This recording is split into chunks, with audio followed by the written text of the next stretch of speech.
Hi guys, it's Paulina. So today's video is going to be a freshman high school Q&A kind of thing.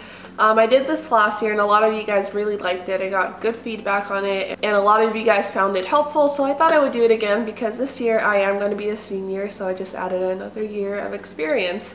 And also, before I start the video, I just want to apologize for my voice. I'm still getting over a cold, so my voice sounds very congested, so I apologize in advance. And in case you guys didn't see, I did cut my hair again. I cut it last January and it grew back, and I cut it like 2 weeks ago.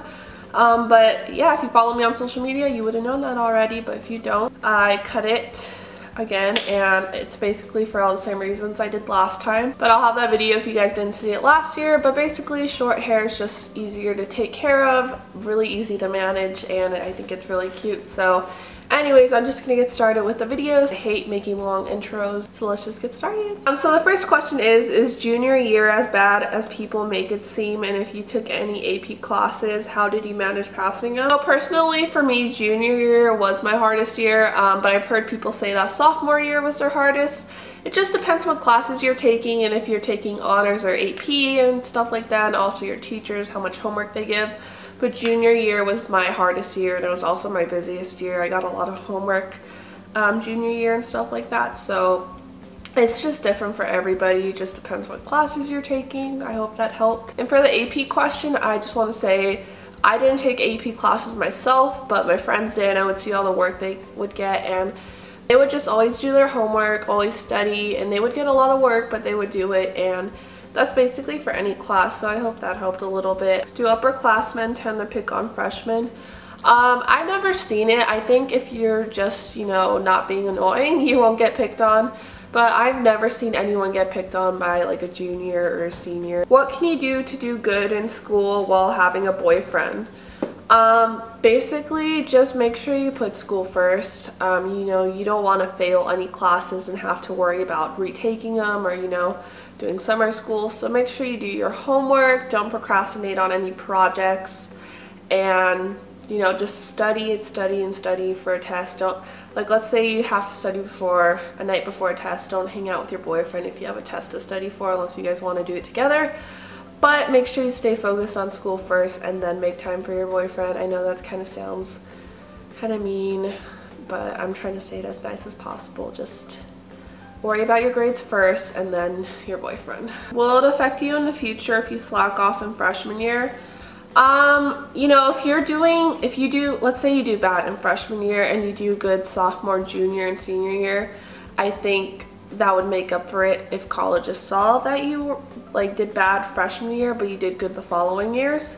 They'll see that you like tried and like you were succeeding and doing better. I don't know what I'm saying. I feel weird talking right now, but hopefully that makes sense. You know, just try not to slack off freshman year. I know I kind of did, but you know, I kind of got my act together, and yeah, so just try not to slack off. Okay. Should you take honors classes your freshman year, or does it really not matter at all? You know, if you're good at like language arts, at writing, or if you're good at like certain things, I guess, certain subjects, and you know, you want to take honors, I think that would be really good for you. Freshman year, a lot of people don't really take honors. But if you want to, that's good, and you know, I think it would look good on college applications. But I don't think a lot of people I know didn't really take any honors classes freshman year. They kind of started sophomore year. But you know, if you want to try them, you could try them for the first week of school and see if you are gonna like that class. If not, you could drop it and go to like the regular class. How many classes are there in high school? I think every high school is different. My high school, you have to have 6 classes, but seniors could have 5. So I'm gonna have 5 this year, but the previous years I did have 6. Well, I get my class schedule during summer or the first day of school. Like I said, every school is different. Personally, for my school, we get our classes the first day of school, which is so stupid. Like, I don't know why they make us do it that way, but I know some schools that do get it during their summer registration. But unfortunately, my school does not do it that way.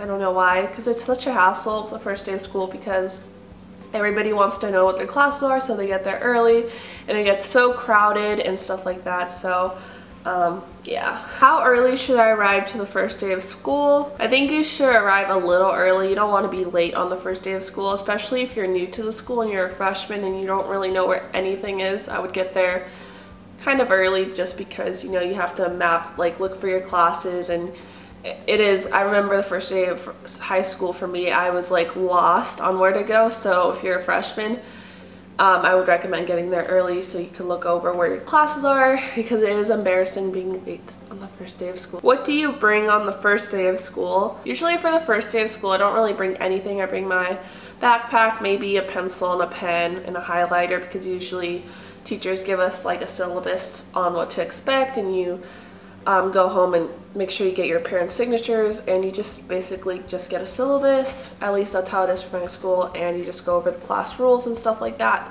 So you really don't need to bring anything on the first day of school other than, you know, your bag and like a couple like pencils or whatever. For school, should I bring a purse or a backpack to use? Honestly, it kind of depends how many classes you're taking. I think the first 2 years of school, high school, you'll probably use a backpack just because you're probably going to take a lot of classes, and that requires a lot of room, and a purse is just going to be so heavy on your shoulders. So I think it honestly depends how many classes you're taking.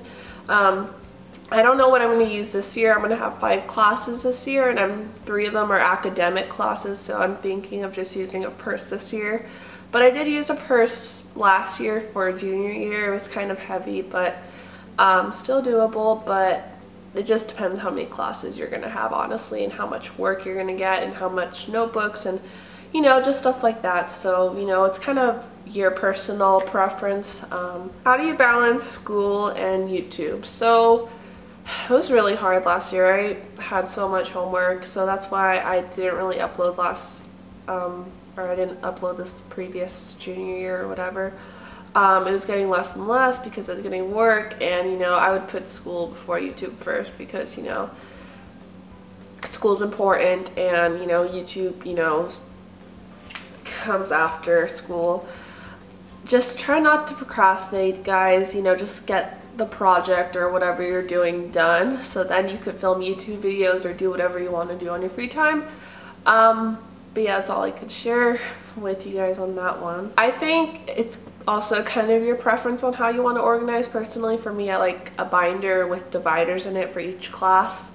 Also, a big thing is a planner to write down like your test dates and like what homework's due and stuff like that. So a planner plays a big part in it, and some people like to use individual folders for each class, or I personally like the binders, like I said. But it's different for everybody, however you want to organize. Those are a few tips for you guys, for me. So this is just a tip for me. Another tip I would recommend is don't procrastinate. Procrastinating is going to lead to a lot of trouble. That was it for the video. I hope you guys enjoyed it and found it helpful. I'll have last year's freshman high school Q&A thing down below, because I did get questions on that one that I didn't get on this one. So if you guys want to check that one out, it will be down below. And again, I hope you guys enjoyed this video. All my social media will be linked down below, and I will talk to you guys later. And again, sorry for my sick voice, but I'll see you guys in the next video, and thank you guys so much for watching. Bye!